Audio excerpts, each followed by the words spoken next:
जी हाँ, नमस्ते प्रणाम दोस्तों। इस समय काफ़ी ज़्यादा चर्चित हो रही है आरती कुमारी एंड छोटू कुमार के कहानी को लेकर, जो कि दोस्तों आप लोगों को भी पता होगा। छोटू कुमार को आरती कुमारी के घर वालों ने काफ़ी ज़्यादा बेरहमी तरीके से मौत का घाट उतार दिया है। जो कि दोस्तों आरती कुमारी से प्यार करता था छोटू कुमार, जो कि दोस्तों 22 साल का एक लड़का था। ये सब स्टोरी तो आप लोगों को भी पता होगा, लेकिन दोस्तों यहाँ बात खुलकर ये आती है कि आखिर आरती कुमारी के घर वालों को पुलिस वालों ने क्या अब तक मुजरिम फरार ही है या उसको गिरफ्तार कर लिया गया है, इसके बारे में आप लोगों से हम बातचीत करने वाले हैं। दोस्तों हम आप लोगों को बता दें, आरती कुमारी के पापा को एंड आरती कुमारी के भाई को दोनों को गिरफ्तार कर लिया गया है पुलिस वालों ने।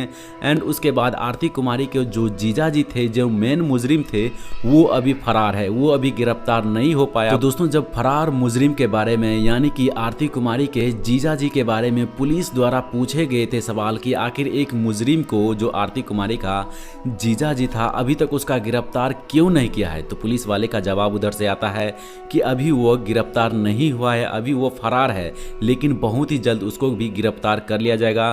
पूरे लोकेशन ट्रैक कर लिया गया है, उसका फोन ट्रैक कर लिया गया है एंड जितने भी पुलिस स्टेशन है, सभी पुलिस स्टेशन में उनके बारे में इंफॉर्मेशन पहुंचा दिया गया है और बहुत ही जल्द गिरफ्तार कर लिया जाएगा। और इसके साथ साथ पुलिस वालों ने अपने सफाया देते हुए बोले हैं कि अभी तक जितने मुजरिम ने कानून को हाथ में लिया है, सभी को मैंने सलाखों को पीछे ढकेल दिया है एंड जितने भी मुजरिम हैं सभी लोगों को बहुत ही जल्द से जल्द गिरफ्तार कर लिया जाएगा। जितने लोगों के आरती कुमारी के लवर यानी कि छोटू कुमार के मर्डर केस में जिन जिन का नाम है, सभी लोगों को गिरफ्तार कर लिया जाएगा। एंड अब तक इन सभी चीजों के साथ साथ ये भी बताया जा रहा है कि आरती कुमारी का जो भाभी है, मेन मुजरिम उसी को माना जाएगा, क्योंकि दोस्तों उन्होंने ही छोटू कुमार को अपने घर पर बुलवाया था, जो कि दोस्तों वो भी एक मुजरिम के हिस्सा है और उसे भी कॉल रिकॉर्डिंग का सबूत मिलते ही बहुत ही जल्द गिरफ्तार कर लिया जाएगा। अब आप लोगों को क्या कहना है इस सब स्टोरी के बारे में, प्लीज आप लोग अपना राय नीचे कमेंट बॉक्स में जरूर दीजिए, ताकि जितने भी बिहार का लोग देखे आपका कमेंट तो उसे भी कुछ सीख मिले। तो फिलहाल यही था एक न्यूज